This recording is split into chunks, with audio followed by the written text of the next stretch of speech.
disciplina Análise de Dados 4, curso de Gestão da Informação, Universidade Federal de Uberlândia, dia 27/10/2020. Pessoal, boa tarde, sejam bem-vindos, vamos caminhar com a nossa disciplina. Eu tinha pedido para vocês ontem, né, que o passo de ontem para hoje seria tentar instalar Anaconda, Jupyter Notebook, Jupyter Lab, e que hoje nós iríamos começar, né, a gente teria uma primeira disciplina de introdução à análise de dados de uma forma geral, utilizando o Python. Então, para quem já sabe, ótimo. Para quem terá o primeiro contato, hoje a gente começa essa brincadeirinha. Eu estou, né, estou feliz com o meu desenvolvimento também, e eu comecei a formatar direitinho a disciplina no Moodle. Então, eu já coloquei lá algumas coisas, inclusive o arquivo que a gente vai utilizar hoje, o arquivo de dados, e o script em Python, né, que a gente vai utilizar, eles já estão disponíveis lá no Moodle. Se vocês quiserem um tempinho aí para acessar e para fazerem o download, quem for acompanhar, aí esse é o momento, tá bom? Primeira pergunta, assim, conseguiram instalar, conseguiram configurar, acham que vão conseguir? Como que está aí o desenvolvimento, o desdobramento?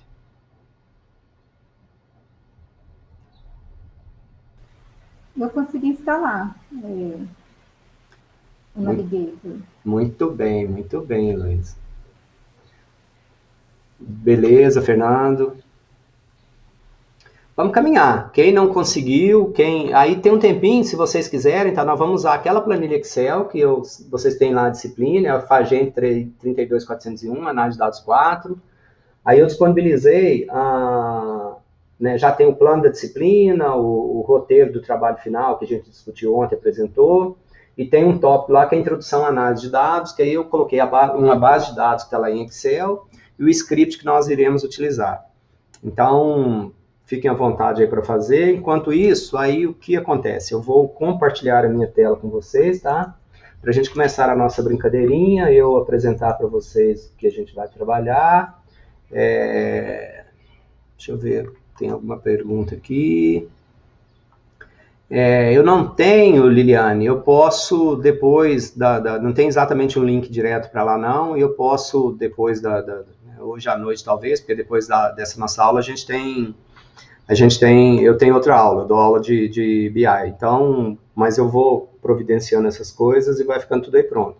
Mas de qualquer forma, se você der uma googada aí né, Anaconda Download, aí você vai direto para a página, não tem erro não. Esse é bem popular, é bem tranquilo, dá para obter aí, tá? Aí, alguém acabou de compartilhar com a gente, ó, que beleza. Muito obrigado, Larissa. Acho que é isso aí mesmo. Tá? Acho que é essa aí. Obrigado por compartilhar. Vou compartilhar aqui a tela.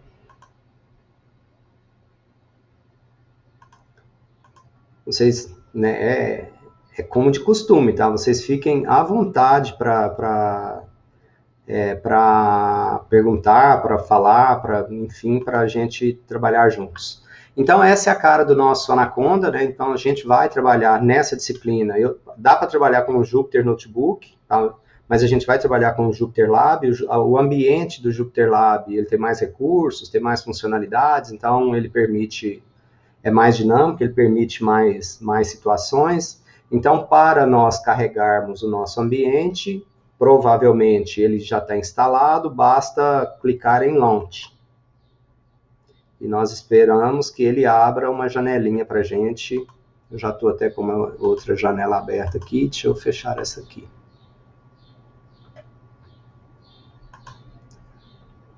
Vou abrir de novo, porque...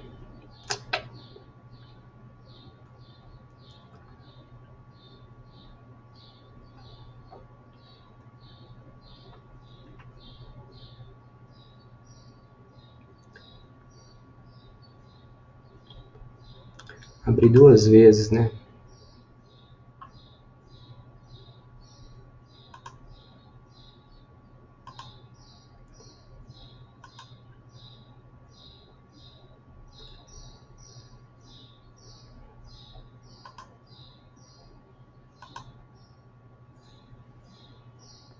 Espero que você esteja um pouquinho mais rápido.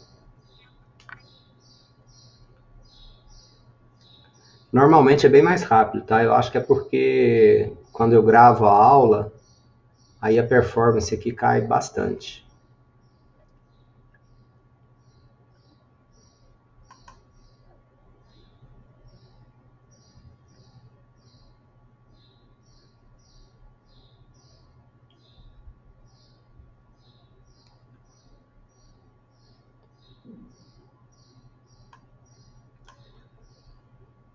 Se estiverem acompanhando, tá? E se porventura quiserem, tiverem dúvida, quiserem acompanhar, parem. A ideia é a gente, né, passar pelo conteúdo, apresentar, mas é a ideia de uma aula. Então, se tiverem dúvida, se quiserem perguntar alguma coisa, se precisar de voltar, esse é o momento, não deixem passar, não, tá? Embora vá ficar gravado, agora para quem está presente, para quem está conectado aí, é a hora de nós irmos trabalhando e tirando dúvidas dentro do possível, ok? Então, o que acontece? Essa é a cara do Jupyter Notebook. Então, qual que é a grande diferença entre o Jupyter Notebook e o Jupyter Lab? O Jupyter Lab ele apresenta essa interface um pouco diferente. Quando eu acesso só o Jupyter Notebook, ele vai aparecer só um desses notebooks aqui para eu acessar por vez. E o Jupyter Lab, ele tem mais funcionalidades, ele tem mais recursos, ele traz a estrutura de diretórios, ele traz toda a brincadeirinha para a gente, tá? O meu está aqui com esses notebooks abertos, com vários notebooks abertos. Os de vocês, quem não trabalhou ainda, não tem nenhum desses notebooks abertos. Do lado esquerdo, nós temos, eu criei estrutura aqui, mas a gente tem uma estrutura, né, de diretórios normal, e normalmente essa estrutura aqui, ela vai depender, mas via de regra, né, ela obedece onde o Anaconda foi instalado. Então, o que ele traz aqui para a gente de estrutura de diretórios, normalmente é onde o Anaconda está instalado, é a raiz da instalação. Às vezes a gente vai procurar um arquivo em algum diretório, talvez a gente não encontre esse diretório, porque isso tem que estar espelhado na estrutura, na hierarquia, na árvore de diretórios que o Anaconda foi instalado. Então, por exemplo, o meu aqui, ó, nesse caso aqui, tá? Eu tenho, né, eu consigo voltar, mas aqui por acaso eu consigo voltar, mas dependendo de onde que eu estiver, talvez eu não consiga voltar. Este meu aqui, inclusive, né, eu tenho toda a estrutura do meu disco D, então aqui eu estou vendo o meu disco D. Então eu tenho uma estrutura de diretórios aqui, essa estrutura eu chamei de Python, dentro do Google Drive. Aí dentro do Google Drive eu tenho análise de dados 4, eu criei a estrutura, e eu dividi a estrutura em dados, em notebooks e outros arquivos aqui que porventura eu trabalho. Mas eu separo os dados que eu estou trabalhando e a estrutura de notebooks. Então aqui eu tenho vários notebooks. O que são os notebooks? Os notebooks são os scripts, são os programinhas, né? Quando a gente cria um novo programinha, então ele tem essa extensão IPYNB, tá? Então é a extensão de arquivo que a gente vai trabalhar. E de uma forma geral, se vocês quiserem, por exemplo, as entregas que vocês terão que fazer, vocês podem entregar nesse formato. É esse arquivo que a gente tem aqui do lado, que é o que a gente vai trabalhar um pouquinho hoje, que a gente vai brincar, ok? Então a gente tem as opções de menu, eu posso criar, né, um novo, ou console, ou notebook, ou abrir um terminal, ou um markdown. Eu posso, né, carregar, eu posso abrir a partir de um diretório, eu posso ver o notebook, eu posso fechar, eu posso salvar o notebook como alguma outra coisa, olha só. Então eu posso fazer download desse notebook, então eu posso exportar o notebook, olha, eu posso exportar o notebook como HTML, como LaTeX, como Markdown, como PDF. Essa estrutura da direita aqui, olha assim, eu tenho aqui, olha, um arquivo completo, tá? Que ele tem, né? Ele tem texto, ele tem imagem, ele tem figura, ele tem uma série de coisas aqui do lado direito. Eu posso exportar isso para vários outros formatos. É óbvio que não é tão bonitinho assim, por exemplo, quando eu exporto para PDF, esse tipo de situação aqui, o que acontece? Olha, esses dados, eles são cortados e são colocados embaixo da tela, né? Então, uma tabela que ela extrapolar a quantidade de caracteres, ou de posições, ou de tamanho, Quando eu converto isso para PDF, eu vou aparecer a tabela quebrada várias vezes aqui na sequência do documento. Se eu exporto para HTML, ele coloca essa barra de rolagem normal e eu acabo não perdendo nada. Aí vocês vão ter a oportunidade de brincar com isso, de ver como que essas coisas funcionam. Mas a gente faz isso a partir do menu File. A gente tem Edit, as opções de Edit como qualquer ferramenta tem, tá? Vai dar certo. Então, de copiar, de mover células, de rodar o script, o kernel, eu posso reinicializar o kernel, eu posso mudar a execução, enfim, é essa historinha aqui que a gente trabalha, é essa opção de menu, tá? Para mostrar para vocês, antes da gente entrar propriamente aqui, aí quem quiser já ir repetindo, a gente pode criar, vou criar aqui, olha, um novo file, new, um novo notebook. Estou criando aqui um novo notebook. Então, isso aqui para a gente começar do zero. Quando a gente está criando um novo notebook, ele traz para a gente, fala, olha, você quer criar um notebook e quer usar qual compilador, qual kernel? Pode ser, no meu aqui eu tenho instalado, né, eu tenho o Python 3 e tenho o R. Então, mas em outras instalações a gente pode ter o Python 2, né? Quase ninguém usa mais o Python 2, mas tem muita aplicação ainda em Python 2. Então, normalmente a gente vai escolher esse kernel, o compilador, o que a gente vai utilizar é o Python 3. Então, selecionei. Então, agora os códigos que eu executar, aí eu vou executar esses códigos, né, em o compilador. Para mais pessoas? Oi? Desculpa. O compilador que eu vou utilizar é o compilador Python 3. O que a gente vai utilizar é o Python 3 nesse caso aqui, tá? Então, olha o que a gente tem, né? Isso aqui a gente chama de célula. Então, eu tenho aqui uma célula. E, basicamente, eu tenho uma célula de código Python, e eu tenho esse raw, para ser sincero, nunca usei. Mas eu tenho o de código e o de Markdown. O de Markdown são textos, imagens, tudo que eu for utilizar que não for um código Python, tá? Alguém está tendo problema, além da Heloísa, com áudio?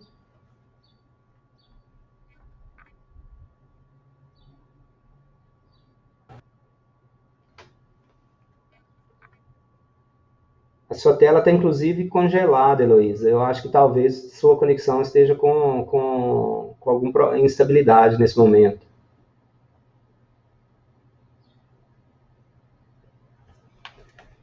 Então, essas células, então a gente tem uma célula de dados, uma célula de código Python, e aqui para vocês que já trabalharam com R principalmente, a ideia é mais ou menos a mesma. Olha, se eu faço 1 mais 1, escrevi 1 mais 1, e se eu pressionar Ctrl Enter, eu executei esse comando que eu dei ali. Então, eu tenho a linha de código e eu tenho o output quando esse código gera um output. Então, a gente tem essas coisas integradas. Então, o meu documento agora, ele tem uma linha de código e ele tem aqui um output, ele gera um output do que a gente executou. Então, essa linha de código, né, para eu executar, é o comando Ctrl Enter. Ele executa esse comando aí que a gente tem. Então, para vocês que conhecem o R, é extremamente parecido, é muito similar, né? A gente vai escrevendo os nossos códigos, as nossas linhas de código de forma interativa. Eu posso, então, criar aqui embaixo uma outra linha de código. Agora eu posso colocar 2 mais 2. Se eu executei, então agora eu tenho 4. A gente pode ir criando várias linhas de código aqui para baixo, várias situações, vários momentos, esse documento nosso vai ficando incremental. Então, o que fica na memória, o que está aqui em memória, é a sequência que eu fui executando os comandos, não é a sequência deles no documento. Então, se eu executei um comando lá embaixo no texto, aquele é o último comando que foi executado. Se eu executei no início do texto, no início do documento, aquele será o último comando que foi executado. Isso faz sentido, tem mais relevância quando a gente estiver atribuindo valores para variáveis, estiver modificando artigo, ou estiver fazendo algumas coisas, tá?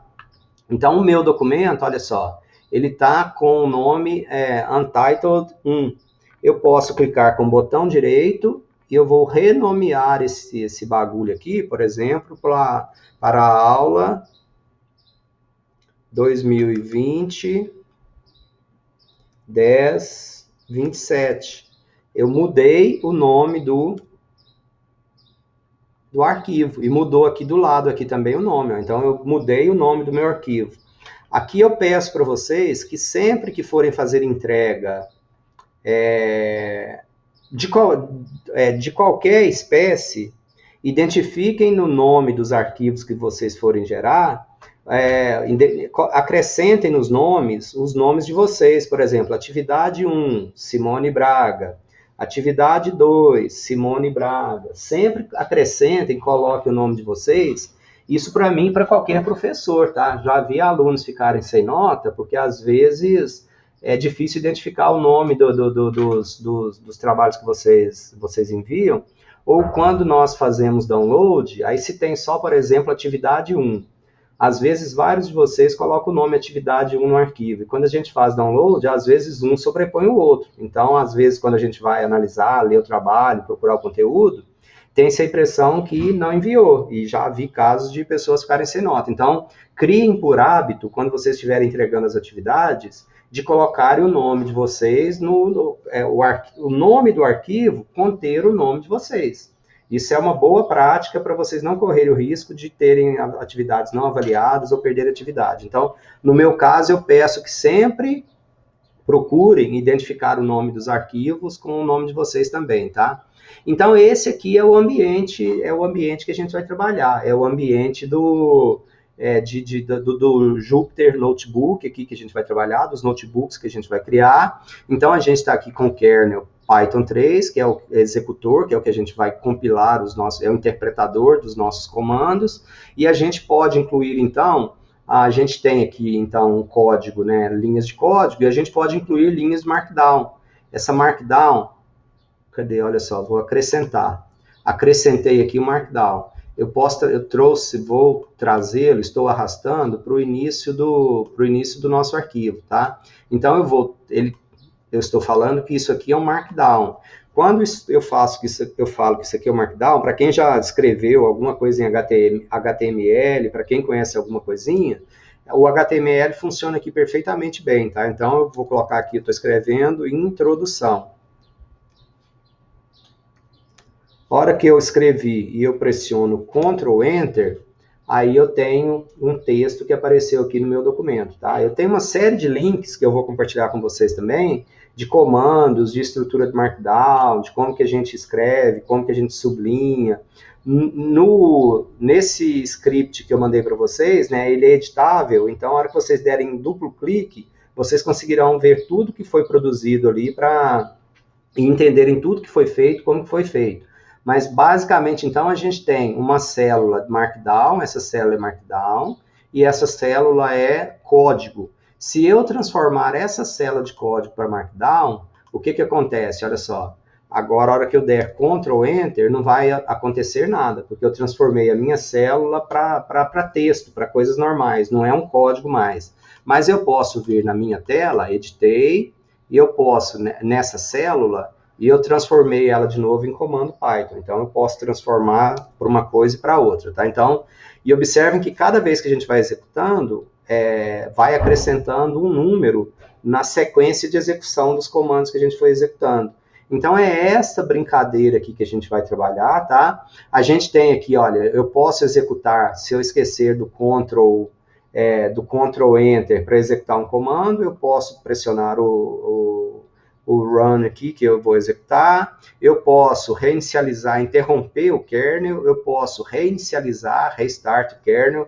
Isso é normal, às vezes, quando a gente está executando coisas muito pesadas e a gente precisa de alguma forma cancelar uma execução, ou quando a gente quer limpar a saída que a gente gerou e quer executar isso de novo. Então, a gente tem essas opções aqui, tá?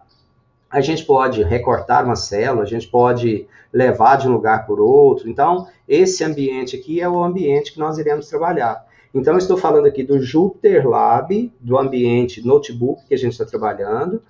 utilizando o ambiente Anaconda, mas em qualquer ambiente web que vocês forem, né, nas nuvens aí, o que a gente falou um pouquinho ontem do Colab do Google, vai ser parecido com isso, com algumas particularidades, com algumas peculiaridades, mas é algo muito parecido com isso. Então, do lado esquerdo, a gente tem a estrutura de diretórios de um sistema operacional, aquela árvore mais ou menos parecida com o Windows Explorer que a gente conhece. E do lado direito, a gente tem o ambiente, o nosso ambiente de notebook, ok? Então, essa era uma noção geral, para a gente ver como é que essa coisa funciona. E eu mandei para vocês, então, tá? Faz pouquinho tempo, foi um pouquinho antes das 14 horas que eu disponibilizei. Então, de novo, para quem não teve a oportunidade de baixar ainda, se quiser ir acompanhando, para ir executando, para ir fazendo, eu chamei esse, né, tá lá disponível, que eu baixei, introdução à análise de dados, tá? Então, é esse documento aqui que eu disponibilizei para vocês. Como que isso acontece? Se Professor. Sim. É o Fernando que tá falando. Sim, é que eu fui tentar pegar esse arquivo que você disponibilizou, mas ele só abre um link, ele só abre no navegador mesmo a parte de um texto. Na verdade, não sei se é que eu tô... Vamos ver aqui.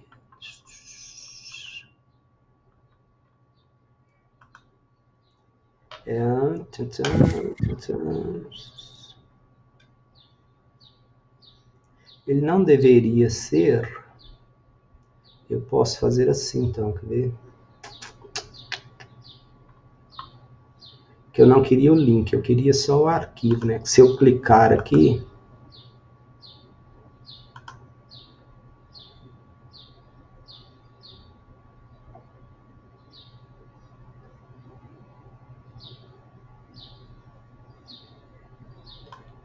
não é esse texto que eu quero, tá, Fernando? Não é esse texto aqui, não. Isso aí que abriu, né? Foi.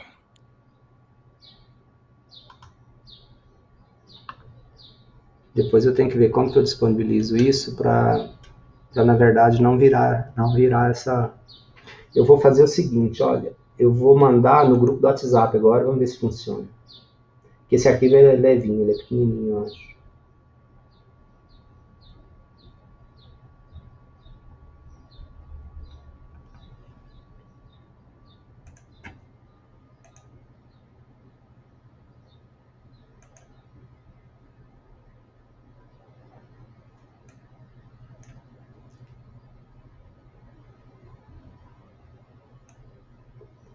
Muita calma nesse momento.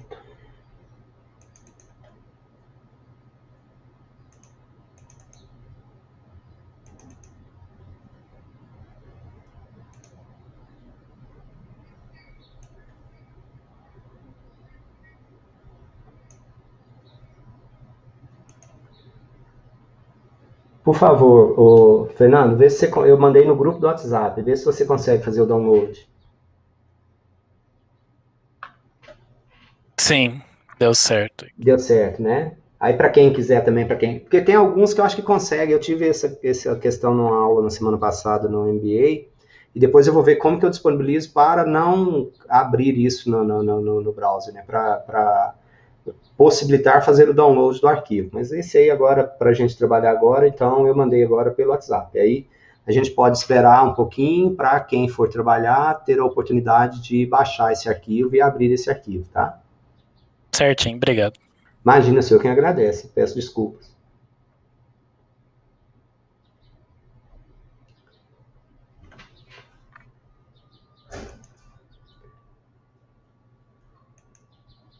Liliane, você não conseguiu baixá-lo também no WhatsApp?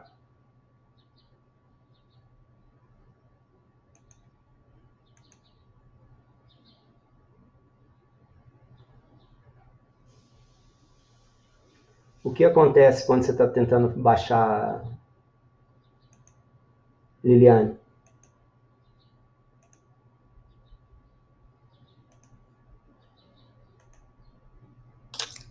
Aparece aqui, ó. Quer ver? Vou dar de novo aqui. Este arquivo não tem um aplicativo associado a ele para executar essa ação, tal. Aí eu tenho que instalar um aplicativo no caso. Não, não teria. Na verdade, eu não quero um aplicativo mesmo. Se você está usando o WhatsApp no computador, É. deveria ser direto, você baixá-lo sem a necessidade de um aplicativo associado a ele, entendeu? Aí eu abro aquela base, né, que você deu, aí aparece um monte de coisa. De.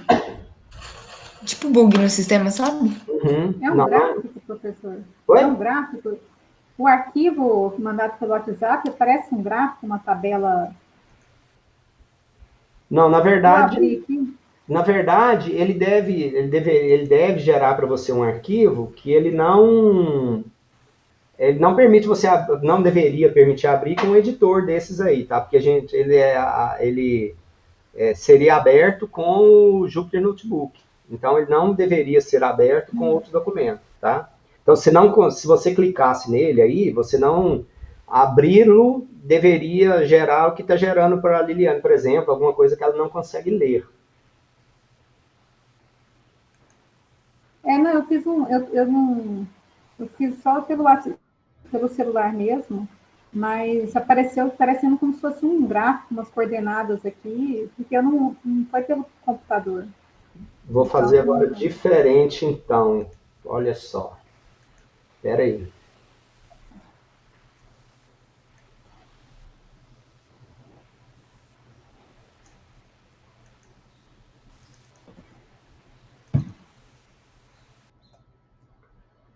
Coloquei lá no Dropbox,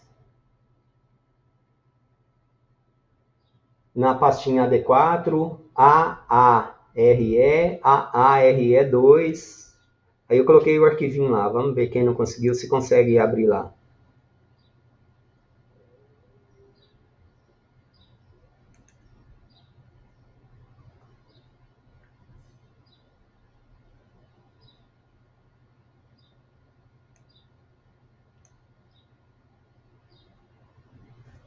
Eu vou interromper a gravação aqui um minutinho, só para